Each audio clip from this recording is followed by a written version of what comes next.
প্রেম করে বিবাহ করা জায়েজ আছে কিনা জানতে চাই, এবং একসাথে কয়টি বিবাহ করা জায়েজ আছে জানতে চাই।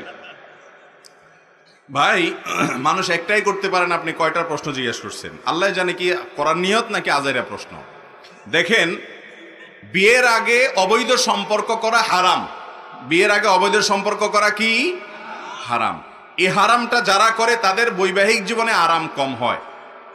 এই হারামটা যারা করে তাদের বৈবাহিক জীবনে আরাম কম হয়, এটা অভিজ্ঞতা দ্বারা প্রমাণিত। আশেপাশে ডানে বামে খেয়াল করে দেখেন, বিয়ের আগে অতিরিক্ত প্রেম, অতিরিক্ত ভালোবাসা যখন উতরায়, সময় মতো যখন ভালোবাসার দরকার হয়, তখন ভালোবাসার পুঁজিতে টান পড়ে। কথা কি বুঝাতে পারছি?